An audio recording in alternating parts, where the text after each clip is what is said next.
In the last class, we have discussed about software and hardware service layers in distributed systems.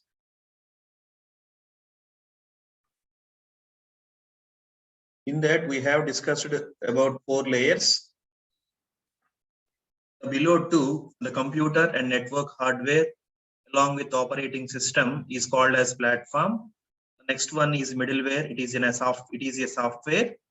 After that, applications, services. Middleware is the bridge between operating system and applications, or it is the bridge between application and database.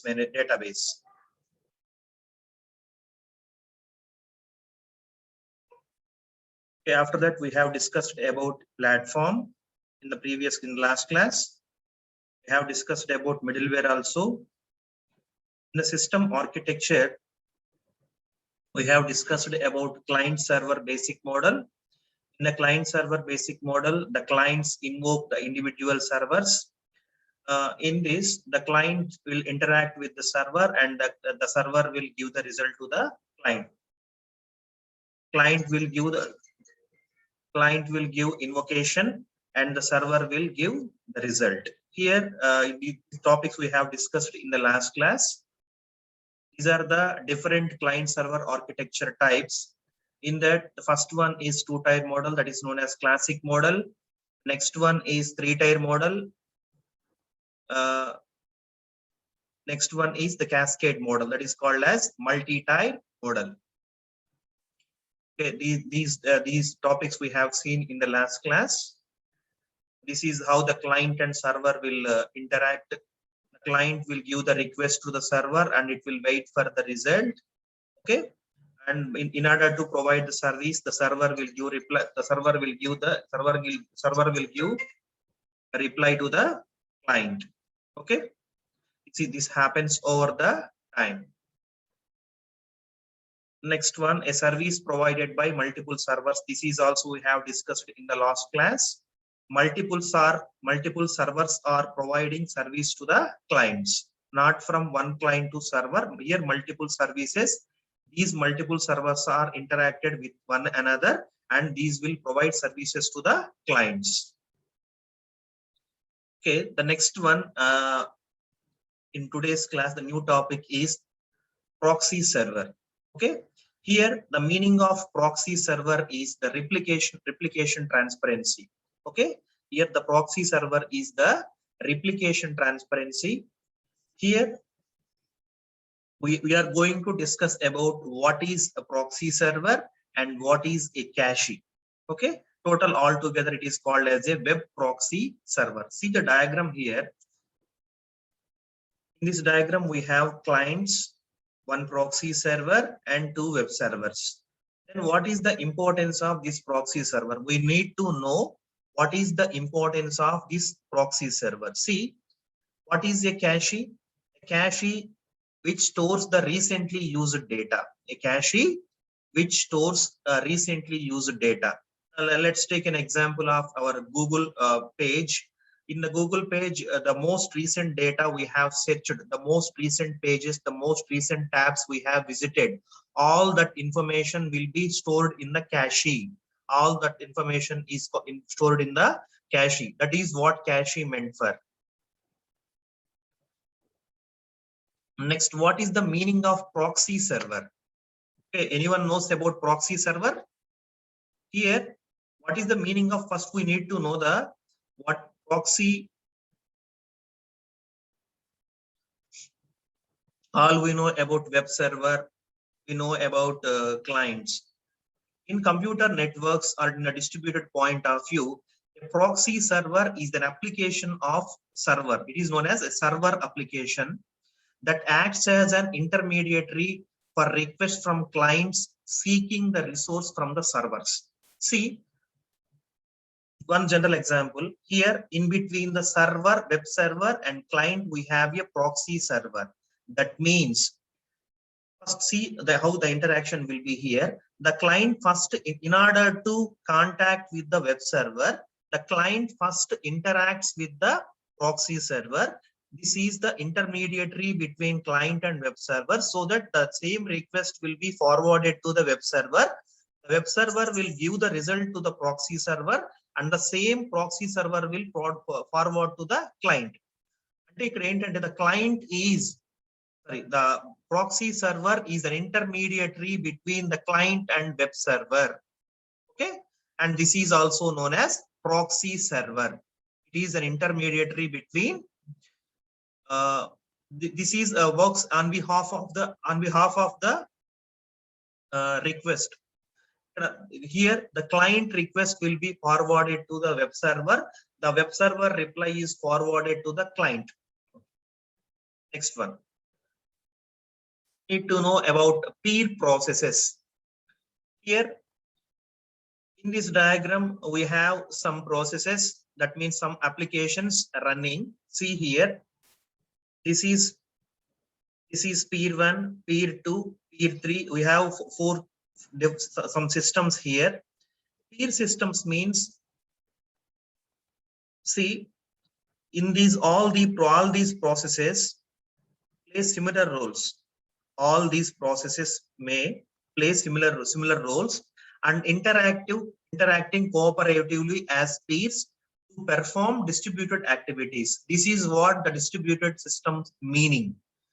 According to the distributed systems definition, even though the systems are located at different places and these systems are cooperatively working together and sharing the resources, and these will cooperate by exchanging the messages. Let's take an example of, see here what they have given example. Music sharing systems, like these are some music BitTorrent. You know about BitTorrent. Okay, distributed whiteboard. The next example is distributed whiteboard. Users on several computers to view and interactively modify the picture between them. See, suppose all we are connected in a distributed system model, right? You have I am here sharing a distributed whiteboard. In the distributed whiteboard, I have given you one picture or one model. In the distributed board, in the distributed whiteboard, you people also can edit the information. You people can also change the picture, and we can interact and we can cooperate. Okay, this is what they meant for. Here, the meaning of peer processes is the peer processes are cooperatively working together, and these will perform the distributed activities.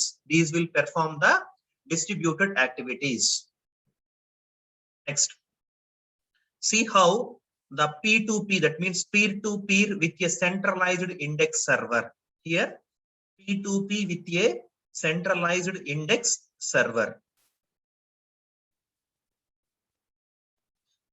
Here we have a web server, and these are the peer-to-peer systems. See here, these peer-to-peer systems will work cooperatively, okay, in order to complete the distributing activities, in order to compute the distributed activities. See here, these two are peer-to-peer.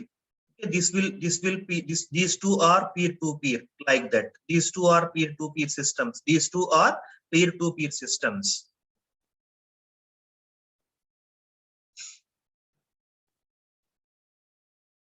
Here we have some variants of a client server model. We are discussing about distributed system models. In the distributed system models, we have some variants of client server model. Those are mobile code and web applets. Mobile code and web applets. You have completed technologies. Hope you know about what is an applet. Here, what is an applet? Hope you understand. Applet is nothing but it is a Java program that runs in a web browser. Web browser lo run ayye Java program nemantavante, it is called as applet.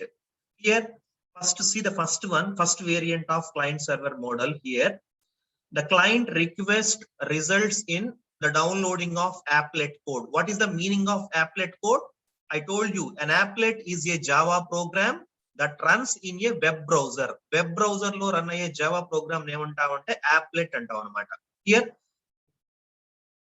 how it will works means a main method is invoked on an applet. The main method untadandi that will invoked on the applet, and the applet class will not define main. Remember this point. Here mainly the applets are designed to be embedded with an HTML page. Normally these are embedded with HTML page. Okay, first one, client will interact with the web server, and the web server will result the applet code to the client. Next, you see first diagram represents client server, and server will give the applet code. The second one means second one, the client interacts with the applet, not with the web server. Client interacts with the applet, client to applet and applet to client. See the points here. Applets downloaded to clients give the good interactive response. Next, mobile codes such as applets and potential security threat. So the browser will give the applet limited access to the local resources. Okay, hope you understand. First one is the interaction between client and web server. The web server will give the applet code to the client. Later on, in the next one, the client interacts with the applet. Applet is a Java program. Applet is a Java program which works or which runs in a web browser. Here, the next variant of the client server model is mobile agent. Here, see about this variant. A running program is called as a code and data. A running program that travels from one computer to another computer in a network, that carries out an autonomous task, usually on behalf of other process. See, a program which travels from one computer to another computer in a network, carrying out an autonomous task. Autonomous task means individual task, the standalone task, that is usually on behalf of some other process. The advantage for this is flexibility and communication cost, saving the communication cost. See, the examples of this one is the virtual markets. Here in the virtual market information, all this information is passed among the systems in a network. See how the diagram. Next one, thin client and compute servers. How many of know about thin clients?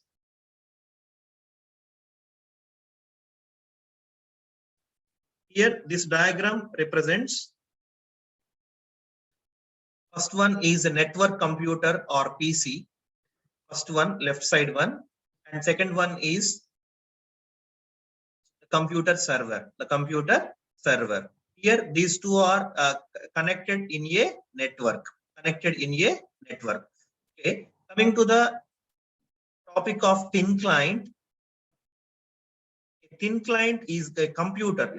It is also a computer that runs from the resources stored on central server. That means this thin client is having nothing. Okay, what it will do? This thin computer or thin client runs the resources, running the program from the resources stored on the central server. Normal ga em jaragali, localized hardware lo ఉండేటువంటి programs execute అవ్వాలి. Here what happens, the difference between thin client and network normal PC is the thin client will execute the programs which are stored in the central server. Central server lo unde programs ni execute చేసేదాన్ని ఏమంటామంటే thin client. ఇక్కడ local గా ఉండేటువంటి localized hard drive lo ఉండేటువంటి, instead of it will runs the program in the central server instead of localized hard drive. Local hard drive లో ఉండే programs ని execute చేయకుండా central server లో program ని execute చేస్తారన్నమాట. అందుకని ఇక్కడ right side what they have mentioned, that is the compute server. Here in the compute server we have some application process, in this application process, we have some programs. These programs are executed by the thin client instead of executing the local hard drive. See, what is a network computer? Here, the network computer download operating system and applications from the network and run on the desktop. Okay, see, download operating system and applications from the network and run on a desktop. This is known as network computer. Next, thin client. I told you what is the thin client. See, this diagram, next one, the mobile devices and spontaneous networking. Mobile devices and spontaneous networking. In this, see, in the diagram, we have some hotel wireless network in the central point of the screen. You are viewing, you are able to see here hotel wireless network.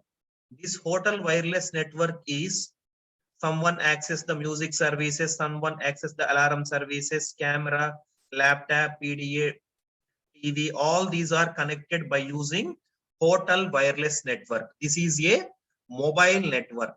Mobile network is nothing but a wireless network. Here, see the points here. The world is increasingly populated by small and portable computing devices. The portable computing devices means laptop, PDA, mobile device, etc. Here, the wireless net for those devices, what for our mobile device, what will be needed?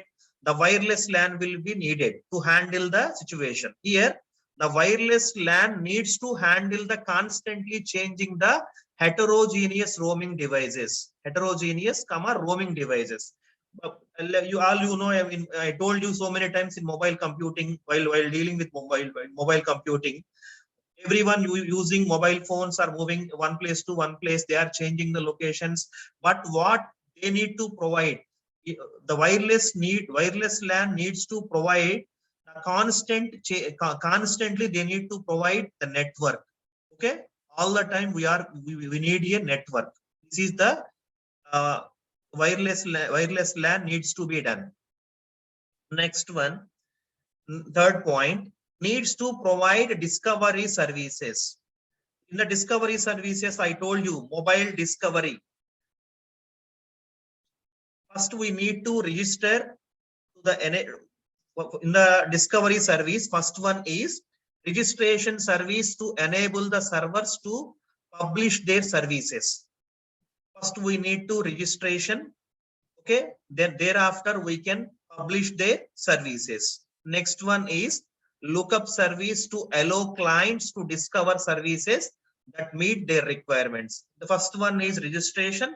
After that, lookup service to allow the clients to discover the services. First em jarugutundante namma registration, clients register chesukovali server దగ్గర. Next ఏంటంటే ఏ services కావాలో they can check lookup service to allow the clients to discover the service. ఆ server దగ్గర ఏ services ఉన్నాయో they can look up, the clients will look up the services to discover the services. Okay, వాళ్ళ requirements ఏమైతే ఉంటాయో వాటిని చూసుకోవచ్చు అన్నమాట. Next one, till now we have seen the client server models. This screen shows you the summary about the models and implications. See how first one, the use of CS means client server. The use of client server has an impact on the software architecture as follows. See these 3 points. First one, distribution of responsibilities. The client server model has an impact on the software architecture. Our impacts entante distribution of responsibilities. I told you the server will distribute some responsibilities among the clients. This is called as distribution of responsibilities. Next one, synchronization mechanisms between the client and server. The client and server always needs to be synchronized. Client gives an invocation to the server will give reply to the client. So for this, the client and server needs to be synchronized.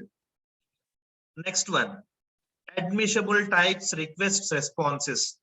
That means the client will giving the request, the server will give the response. Sometimes the client in the client server model, we have seen so many cases. In one model, the client and web server directly interact with each other. In one model, in between the client and web server, we have a proxy server. In one model, in between the client and web server, we have some applet. The client give the request to the server.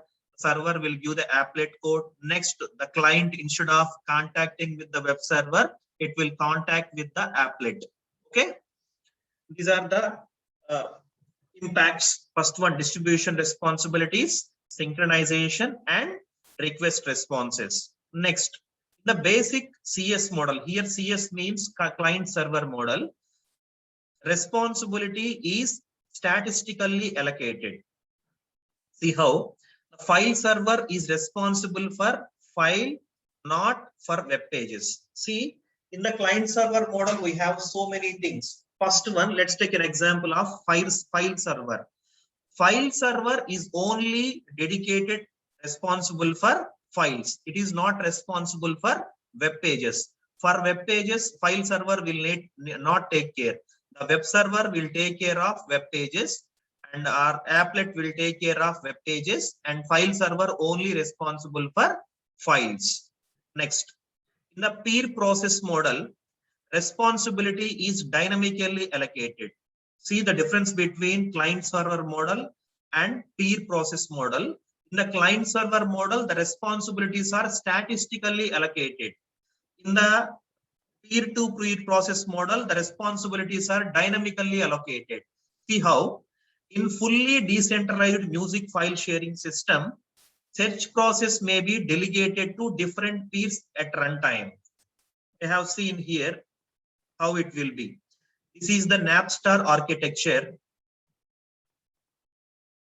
This is how peer-to-peer systems are dynamically allocated. See, dynamical allocations means here the peer process will search one item at the server.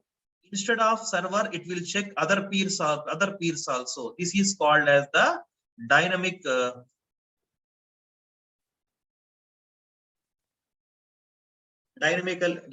allocation. Okay, next topic is the design requirements, challenges of distributed systems. Design requirements, challenges of distributed systems. The first one issues are mentioned here is performance issues. Next one is quality of service. Next one is dependability issues. In the performance issues, we have responsiveness.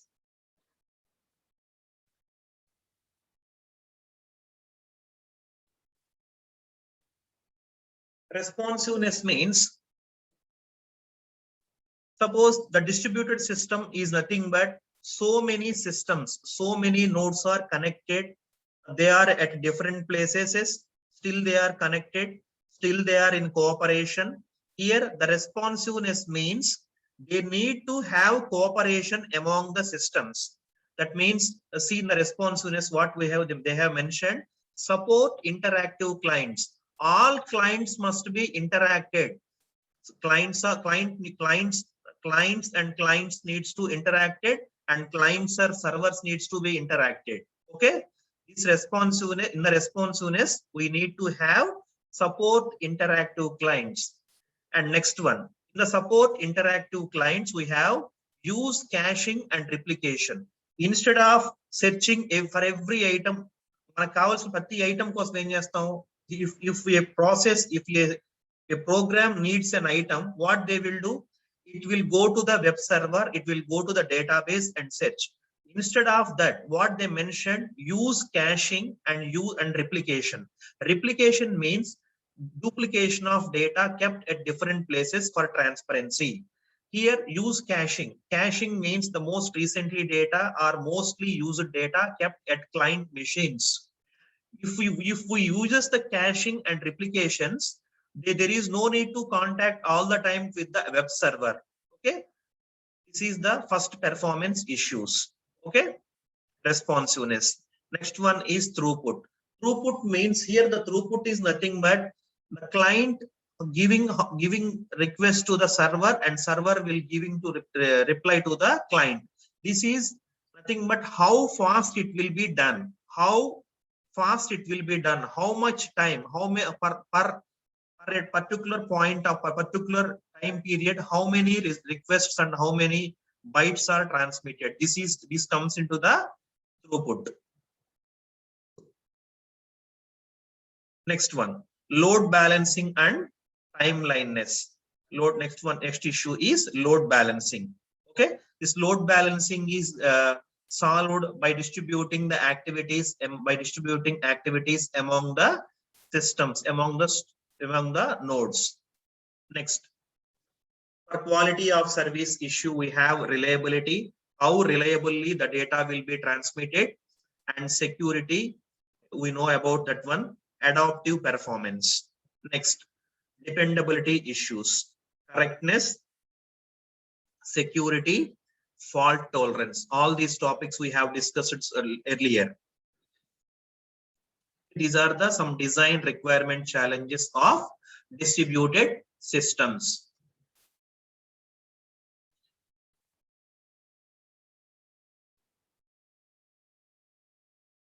Okay, now we have completed first we have completed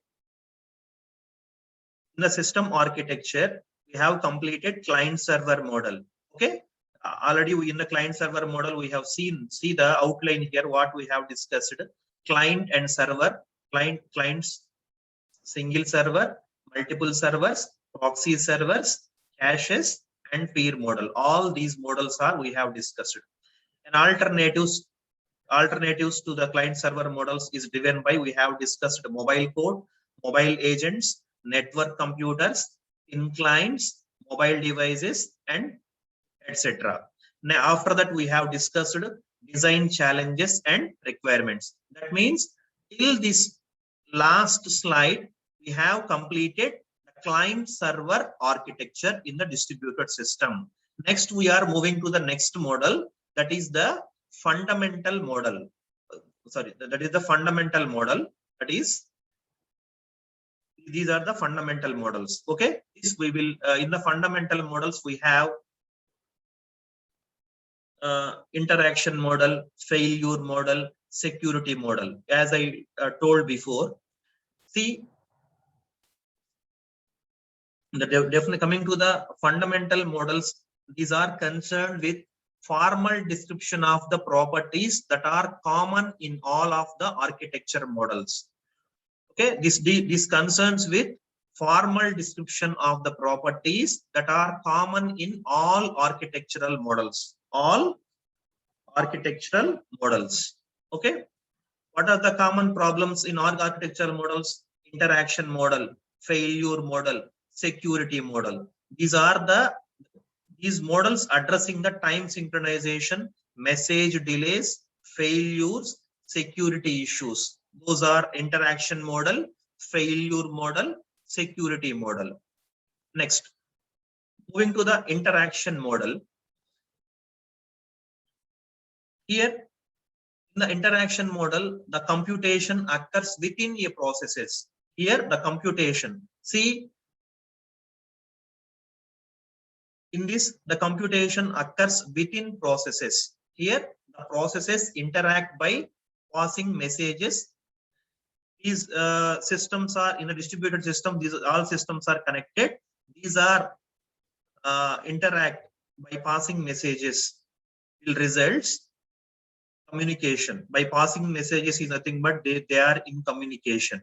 Okay, the information is flown among the computers. Next, coordination.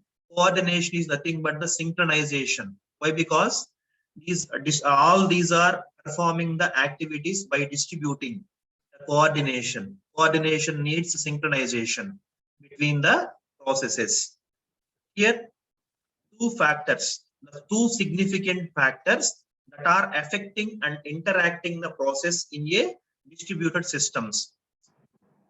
See, the first factor is communication performance is often a limiting characteristic.